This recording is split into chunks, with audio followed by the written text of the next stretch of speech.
Selamat siang Ibu Inga, terima kasih untuk waktu yang telah diberikan. Baik, saya akan memulai wawancara Ibu. Silakan.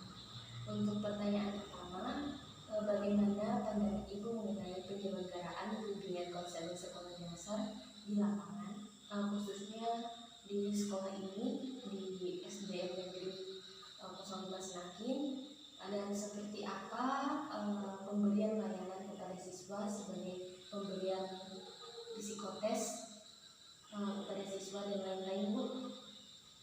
Baik, saya akan jawabnya.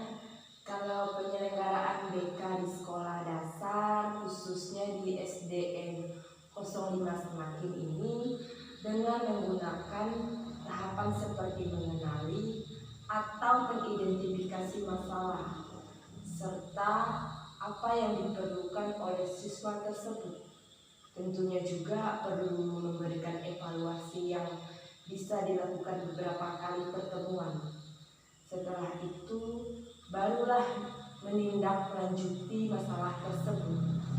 Dan selama pelaksanaan bimbingan konseling ini, kita juga perlu memberikan bantuan kepada siswa seperti memberikan referensi dalam bentuk pemberian bantuan berdasarkan masalah yang sedang dihadapi siswa.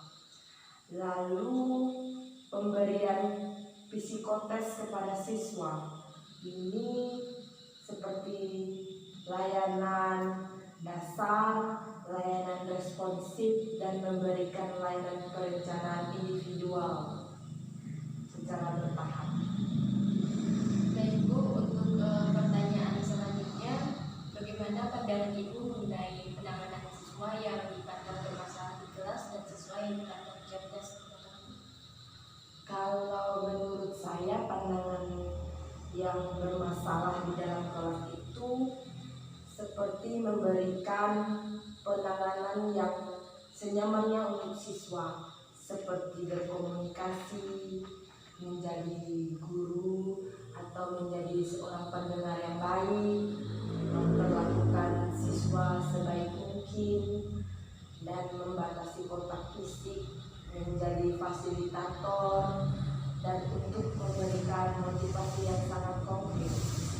Sedangkan untuk siswa yang dipandang cerdas atau berbakat, seorang guru itu bisa memberikan pandangan seperti, ya sama juga sih sebenarnya sama yang bermasalah, seperti sebagai fasilitator untuknya dan memberikan motivasi yang sangat konkret.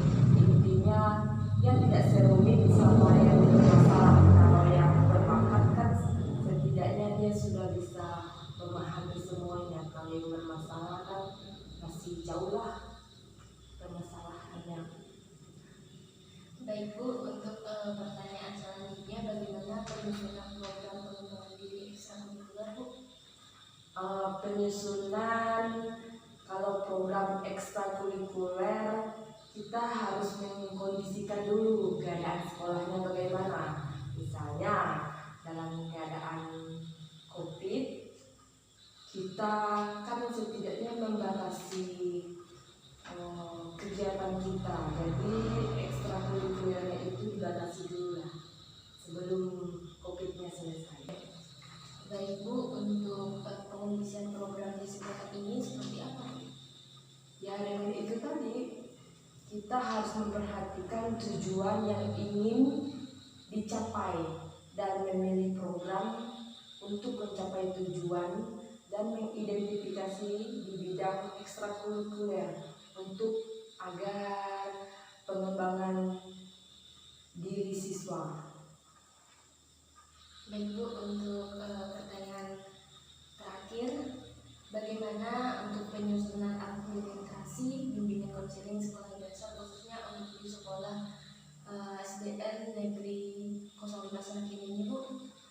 Kalau penyusunan administrasi di sekolah, ya tentunya dengan cara kita mencari informasi atau mengidentifikasi mengenai siswa tersebut dahulu, lalu mengkomunikasikan dengan orang tua siswa dalam mengenai keadaan siswa saat di lingkungan rumah maupun di sekolah. Serta kita juga harus mencari informasi belajar siswa di sekolah yang dikumpulkan untuk membantu proses kegiatan bimbingan konseling bagi siswa itu sendiri. Seperti itu. Baik, terima kasih atas waktu dan kerjasamanya Bu.